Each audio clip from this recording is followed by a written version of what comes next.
My neighbor accused me of spying on her kids. Then the police checked my doorbell footage and found something she never expected. I know this sounds absolutely ridiculous, but the whole situation started on a quiet Tuesday morning when I walked outside to grab a package and found my neighbor Serena standing at the edge of my driveway with her arms crossed, staring me down like I had personally offended her existence. I had just woken up, still wearing pajama pants and an old hoodie, and all I wanted was to bring in a small box sitting under my porch light. But before I could even say good morning, she blurted out that she needed to talk to me about something serious. Her tone was sharp enough to slice through concrete, and even before she explained anything, I knew it was going to be some kind of drama. Serena had that way of carrying herself, as if the world existed to annoy her. She started going on about how she had noticed me outside more often lately, and that my doorbell camera was angled toward her yard. She accused me of spying on her kids, which stunned me into silence. I honestly thought she was joking at first. My camera has always been pointed straight down my walkway and toward the street. It had never even shown her driveway, let alone her backyard where her children usually played. But she kept insisting that I was watching them, that I probably had some weird obsession, and that she would not allow anyone to film her family without permission. She even said she was considering calling the police. At first, I tried to explain calmly that the camera was positioned to protect my porch because of some recent package thefts in the neighborhood. In fact, 2 houses down had been hit twice in a month. She ignored every word I said and instead stepped closer, practically invading my personal space, declaring that she knew people like me.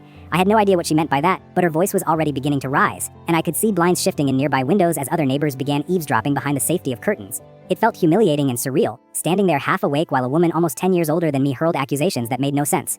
Eventually, I just went back inside and closed the door, leaving her ranting on the lawn. I figured she would cool off or realize she was wrong, but deep down, something bothered me. I kept thinking about her kids, 2 boys around 10 and 12, always running around barefoot, sometimes even late at night. I had never interacted with them beyond the occasional wave. I barely interacted with Serena either. She moved into the house next door about 6 months ago with her boys and her boyfriend, a tall guy named Marcus who seemed far calmer and kinder than she ever did. He worked odd hours and rarely appeared outside. Serena, on the other hand, spent a lot of time pacing around her yard with her phone glued to her ear and her voice raised as if she wanted the whole neighborhood to know her problems. I brushed off the confrontation until later that afternoon when I came home from running errands and found a bright yellow notice taped to my front door. It was a police referral notice stating that a complaint had been filed against me for suspicious surveillance of minors. I just froze on my porch holding that slip of paper like it might burn me. Up until that point, the whole situation had been absurd but manageable. Seeing something official, something that implied criminal behavior, made my stomach sink. I called the number listed and explained briefly what had happened.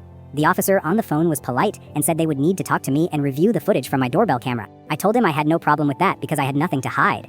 For the rest of the evening, I kept replaying the morning confrontation in my mind. I kept trying to understand why Serena had jumped to the wild conclusion that my doorbell camera existed solely to spy on her family. She had always seemed intense, but this was beyond intense. This was paranoid. The more I thought about it, the more I realized there had been little moments before this that felt off. Like the time she asked if she could borrow my Wi-Fi because her internet was down, and when I politely declined, she glared at me for a full minute before storming off. Or the time she yelled at a delivery driver because he parked 2 feet too close to her mailbox. And there was the incident 2 weeks ago where she accused a group of neighborhood kids of stealing one of her planters, only for the planter to be found behind her own shed. Full story on my channel, linked below.